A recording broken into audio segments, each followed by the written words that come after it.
आज की कहानी का शीर्षक है बांझ और चाहत माँ बनने की। मैं पूछती हूँ तुम्हारे भैया भाभी और कितने दिन यहाँ रहेंगे? सुमन ने अपने पति उमेश से पूछी। अरे 8 दिन की छुट्टी लेकर आए हैं, अभी 6 दिन हुए हैं, तो 2 दिन और रहेंगे। पर तुम ऐसा क्यों पूछ रही हो?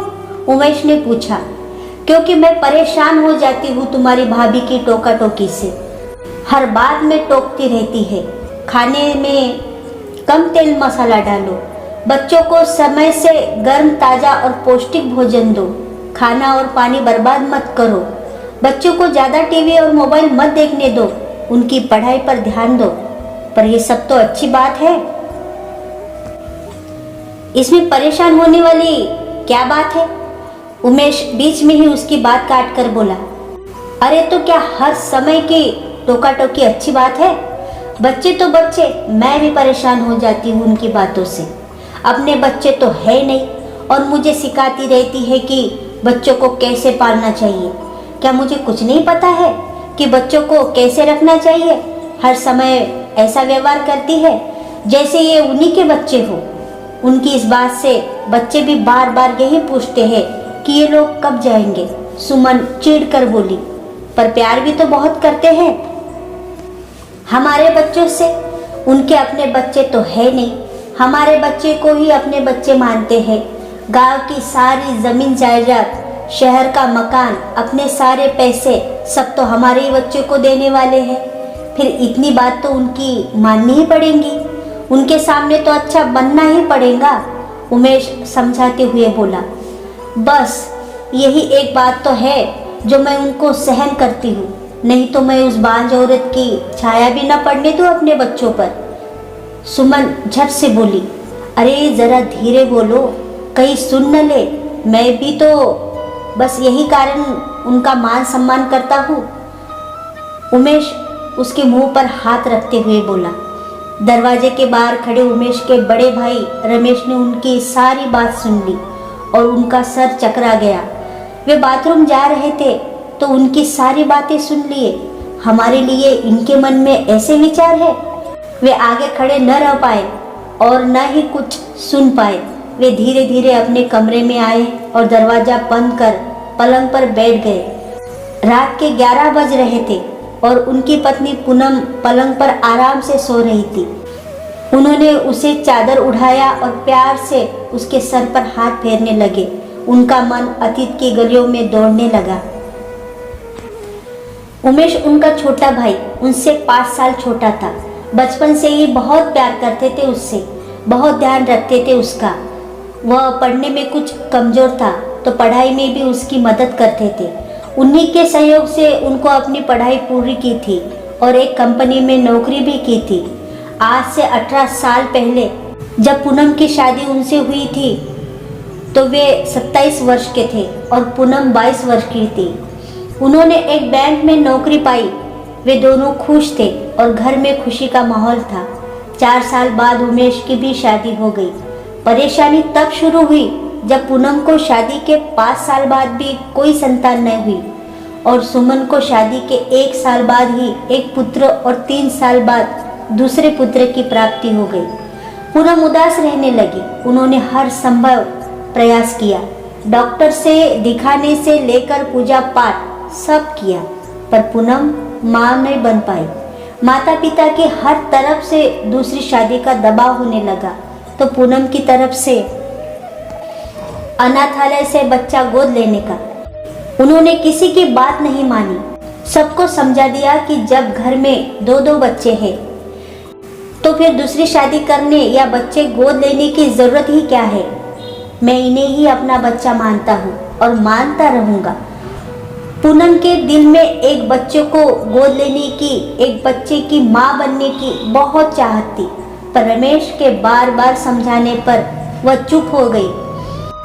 आज से 4 साल पहले पिता और 2 साल पहले माँ भी रमेश को समझाते समझाते ऊपर चले गए। उमेश का बड़ा बेटा 13 साल और छोटा 11 साल का हो गया। वे बहुत प्यार करते थे और दोनों बच्चों की सारी ज़रूरतें पूरे करते थे। उनकी पढ़ाई का सारा खर्चा भी वही उठाते थे। इस घर में उमेश परिवार सहित रहता था। वे बैंक में मैनेजर हो गए थे और पास के शहर में अपना एक अच्छा सा घर भी बना लिया था। जब भी फुर्सत मिलती बच्चों से मिलने आ जाते। वे पूरे दिल से रमेश के परिवार को अपना परिवार और उनके बच्चों को अपने बच्चे समझते थे। हर कदम उसकी मदद करते थे। पूनम ने भी इन सब बातों के लिए उन्हें कभी नहीं रोका। आज उनकी ये सब बातें सुनकर उनका दिल एकदम टूट गया। उन्होंने सोई हुई पूनम की ओर प्यार से देखा और उनका मन करुणा से भर गया। अच्छा हुआ पूनम ने ये सब नहीं सुना। आज उन्हें एहसास हुआ कि पूनम की बच्चा गोद लेने वाली बात सही थी। तब उसकी माँ बनने की चाहत भी पूरी हो जाती और फिर उसे बाज भी नहीं कहा जाता। यह सब सोचते सोचते न जाने कब उन्हें नींद आ गई। सुबह के 7 बजे थे।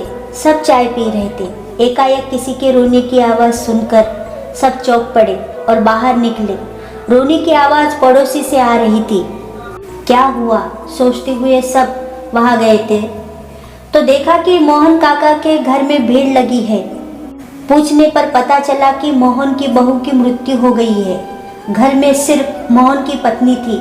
मोहन की मृत्यु तो 7 साल पहले ही हो गई थी और उसके बेटे सोहन की मृत्यु भी 4 महीने पहले एक सड़क दुर्घटना में हो गई। अगल बगल के घर में कुछ काम करके किसी तरह गुजारा हो रहा था। कल बहू ने एक बच्ची को जन्म दिया पर वो इतनी कमज़ोर थी कि डॉक्टर उसे बचा ना पाया। सिर्फ बच्ची को बचा जा सका। वो तो पड़ोस के लोगों ने मदद की और अस्पताल ले गए, नहीं तो बच्ची भी नहीं बचती। अब सब आगे के कार्यक्रम के लिए विचार कर रहे थे। अरे सब चले गए, मैं अभागन क्यों बच गई। यही दिन देखने के लिए रह गई मैं। इससे तो अच्छा था मैं ही चली जाती, बहू रह जाती।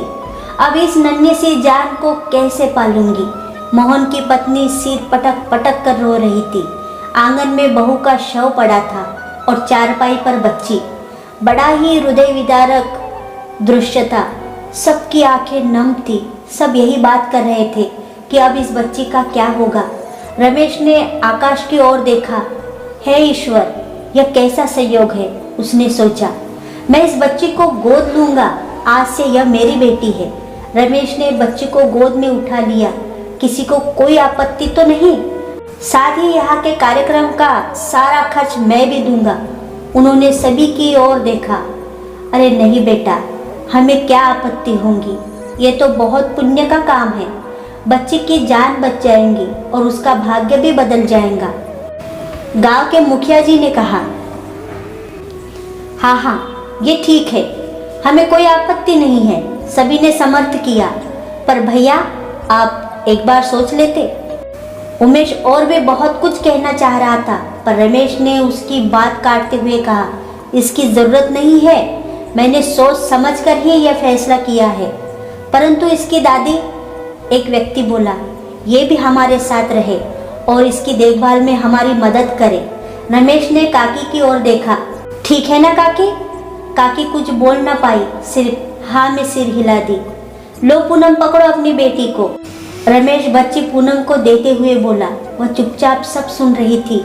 झट से आगे बढ़कर बच्ची को ले लिया और कलेजे से लगा लिया। उसकी माँ बनने की चाहत आज पूरी हो गई। सारे उपस्थित लोगों ने भी चैन की सांस ली। दोस्तों, ये कहानी आपको कैसी लगी प्लीज़ कमेंट बॉक्स में ज़रूर लिखना। Thank you.